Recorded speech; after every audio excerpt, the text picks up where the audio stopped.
The complex, which we're going to be coming over in the next couple of minutes. It's quite an extensive complex. They have karting, paintball, a fairground, an arcade, which is one of the biggest shops. In Iran. No, yes, we can have a look at them individually as we pass, but it's really sort of quite a sight to behold. There's all these facilities here. There's a lagoon sort of which is built out there over the sea, where you can go jet skiing as well as all swimming. the sea sport, water sports. And for me, the most exciting one is the fairground. Yeah, I know you love fairgrounds and going up high and being scared out of your wits. And the karting. Yes. And the zip line. Zip line. Zip line does sound fun. I think you're going to scream very loudly. No, I won't. Probably can't show you that. But you can have a close look at the green city of Ramsar, the complex. In the city of Ramsar, where the jungles and the sea, the Caspian Sea, will meet.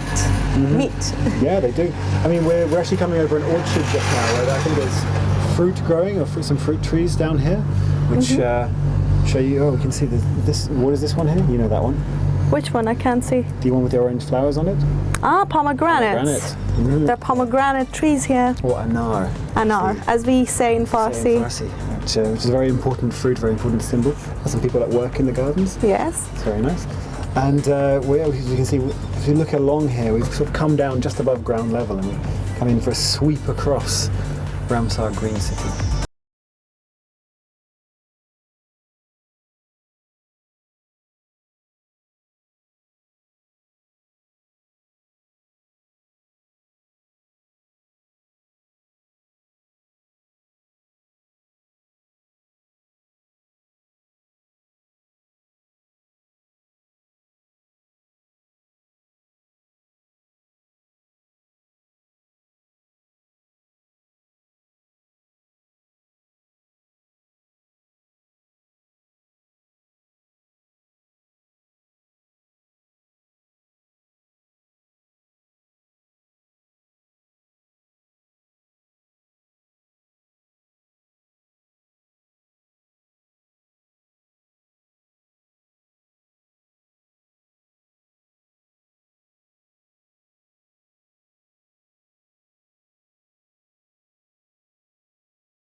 I have a phobia, as I said, of the height, but this cable car is quite stable. Yeah. It doesn't move or... You're doing well. Yeah.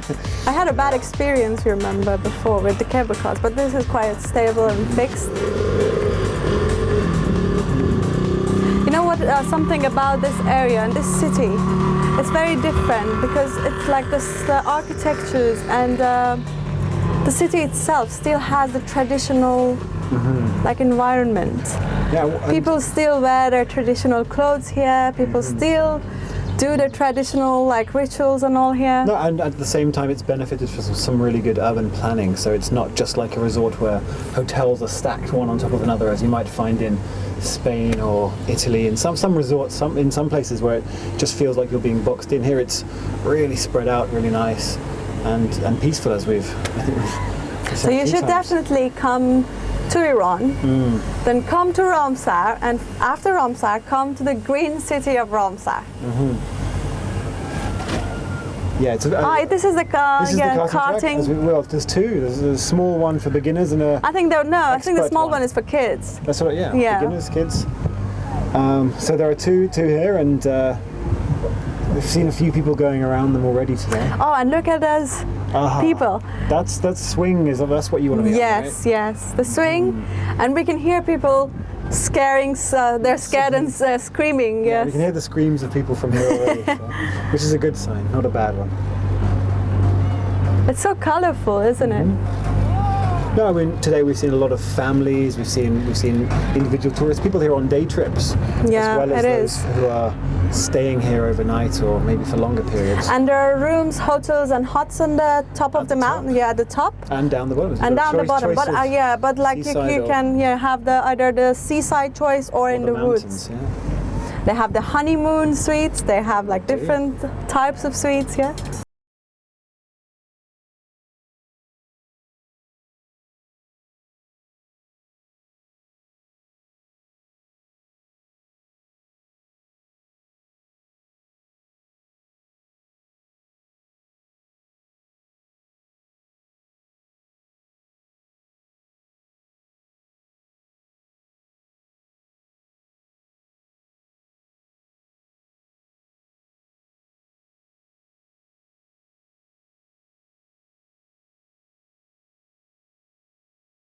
for it, for at least, you know, a couple of days or even one day. Oh, it's a perfect time to be here as well. It's just right now. It's lovely. The weather's not too hot, not too cold. The evening's coming in and the Caspian Sea looks beautiful. And I think because of the closeness of the jungle and the sea, the moisture of the air is less. Yeah. You see sort of children's facilities and playgrounds here, as well as the complex at the back with restaurants and shops and all sorts of things in the arcade there. So yeah, as you were saying, it's really a different experience from, say, some of the more traditional places that tourists go to in Iran.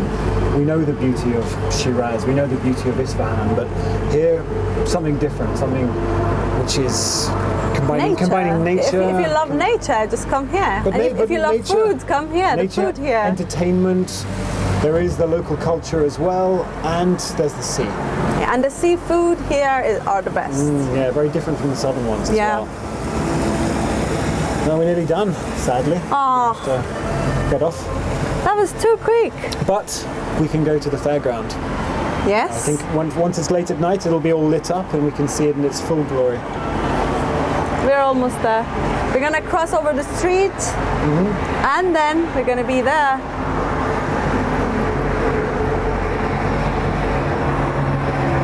So yeah, I hope you've enjoyed what you've seen so far. I hope we've given you enough of this little aerial tour to whet your appetite and want you to find out more. So join us as we have a look around Ramsar and the green city of Ramsar here, and be with us. Thank you for being with us. We hope you enjoy this wonderful show. Thank you.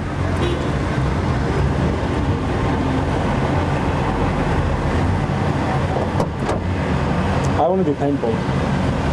Definitely. Yeah? That's my one. Yeah. You can go ziplining. I'll go paintballing. I prefer to start with karting. Okay, let's get ready to get off.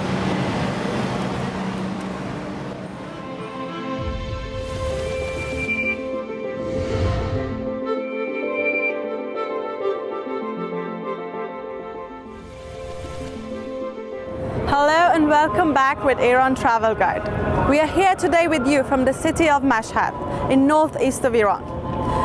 This city, Mashhad, is the city of the unity of all the Shias in the world. Why is that?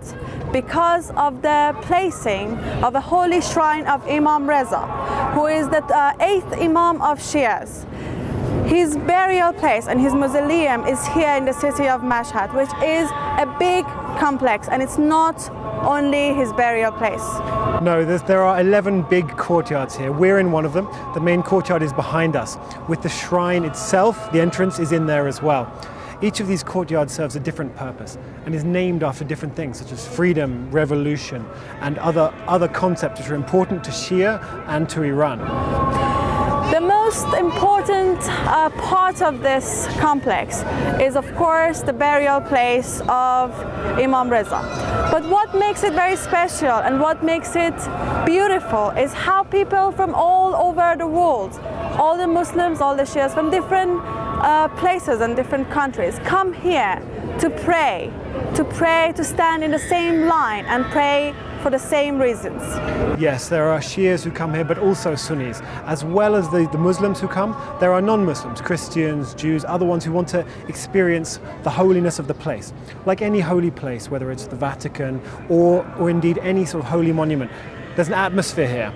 And the atmosphere is one of sanctity, dignity, and piousness.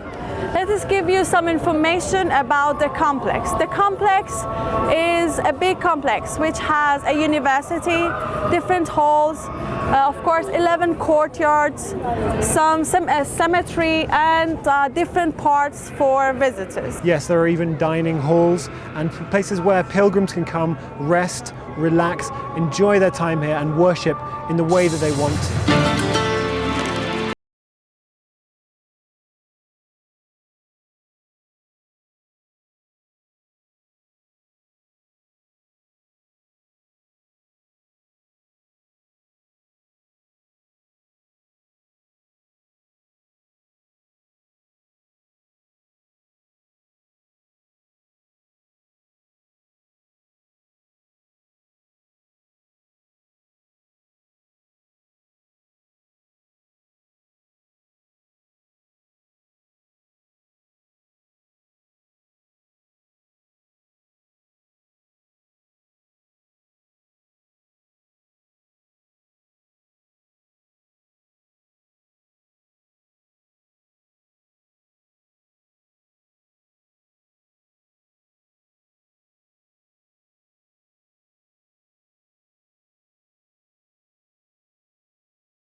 this place is open 24 hours for visitors.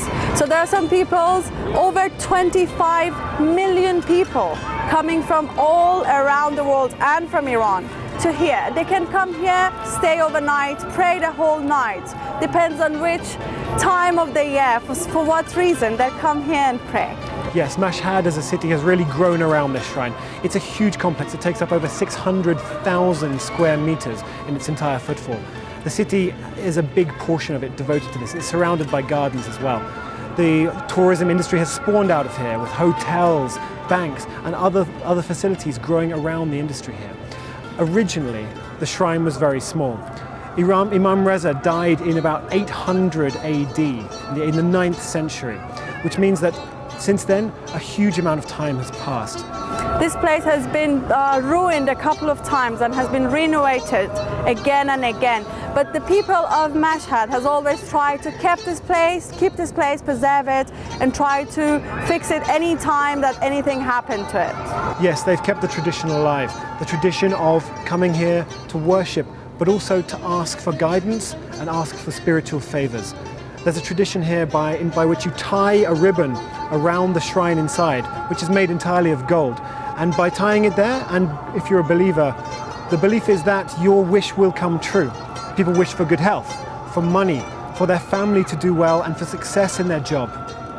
One of my favorite parts about this place is in the main courtyard there's a place that all the pigeons are staying there. There are lots of hundreds and thousands of birds, pigeons, are staying in this area. And there are people coming here throwing food for them, seeds for them. They kind of, feel home here. So this is where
on a hot day like it has been earlier today, but they also have a very special place in the mythology of Shia Islam. that comes from the story of Imam Hussein, another Imam of Shias, who was martyred and kept thirsty for almost 10 days. To respect to what happened to him and to his companion, there is this culture in Iran that they keep places as we call it Saqakhana, with water fountains to give water to thirsty people. Yes, and it's that sort of attention to detail that really makes this place special. The places where they have the water, they're very elaborately designed. Some are based on the designs of other mosques. They include great tile work, gold designs, as well as wooden work as well, and everything about it has been designed to perfection. We also see that in the tiling and the flooring and the walls and the gold inlay behind us. Not just here, but in every corner of all of the courtyards. So if you're a non-Muslim, you're more than welcome to come here to just first of all see the unity of Muslims and Shias and see the beauty of the architecture of this place. Yes, it's simply overwhelming. Inside the shrine itself, as we mentioned, is really it's covered with gold. It's one of the most expensive rooms in the world, just by how much gold there is in there. And the effect of it giving a radiance around the tomb of Imam Reza himself is simply overwhelming. We're going to take you to have a look around this complex. I'm sure you will like it, and I'm sure you will really want to be here to see all this beauty. So stay with us and have a look around.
hi again, and we are again in Naksh Rustam, talking to a tourist from Holland.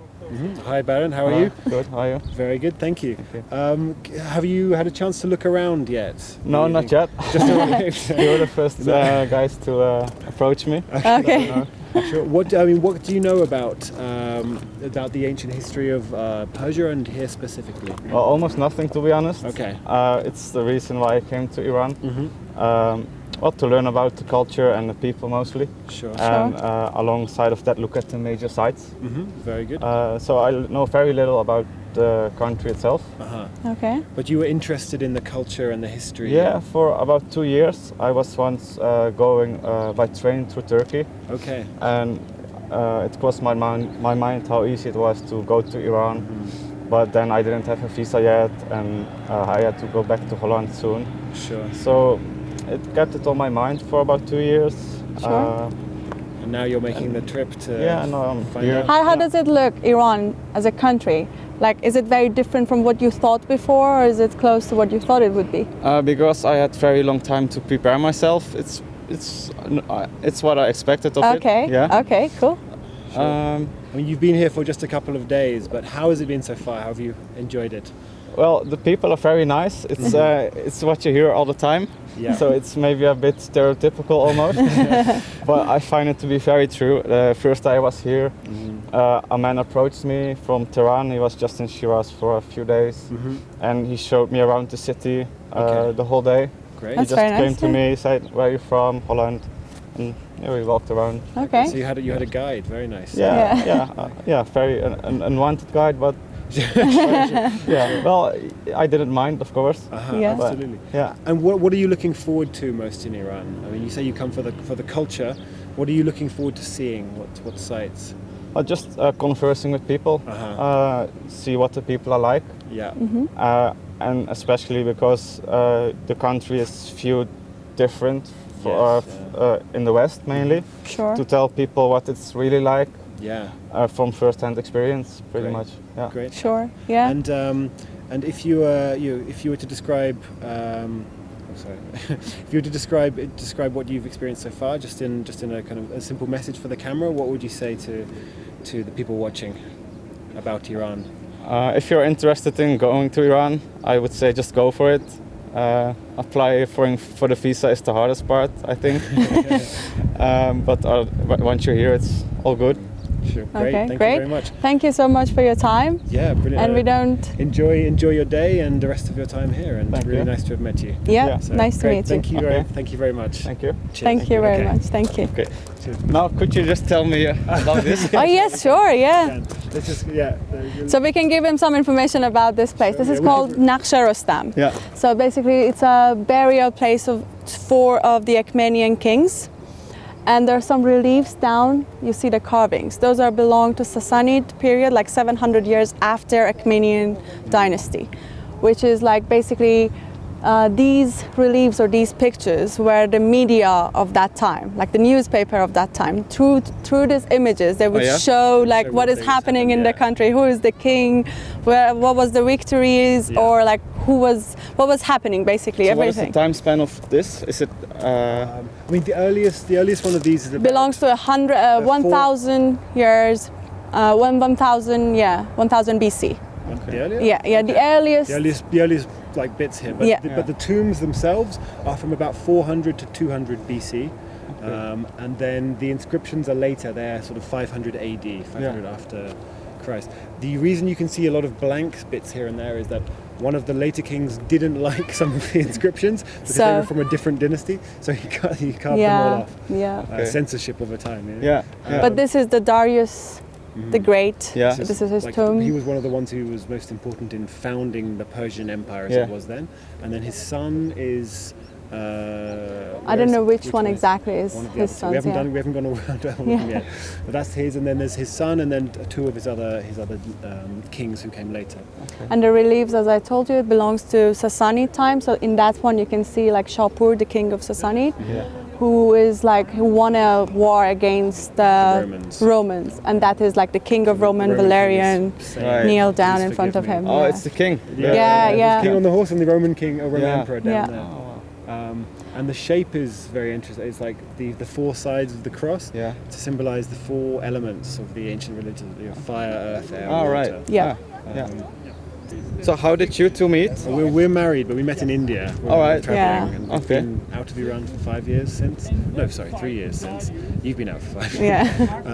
So we've been out of Iran and living in Turkey and India and in Africa, and now we've come back to Iran. Come for the first time, and so we're doing this as a kind of a. She's showing me the country as a part of the. But this is also your first time in This is Iran. my Yeah, it is his first time, yes. This is my first trip out of Tehran, so, Yeah. Yep. so it's interesting as well for me. But do you both live in England now? Or- No, No, we both we are- live in Iran now. So Oh, Right you now live in here, Iran, yeah? yeah. at Okay. the moment, Yeah. We'll Oh, see. cool. We'll see how long for. Maybe it's a long time. Maybe short. Yeah. Yeah. But yeah, it's good. Very nice. Great. Yeah. Okay. So yeah, if you look at the Facebook, it's called the group is called Iran Travel Guide.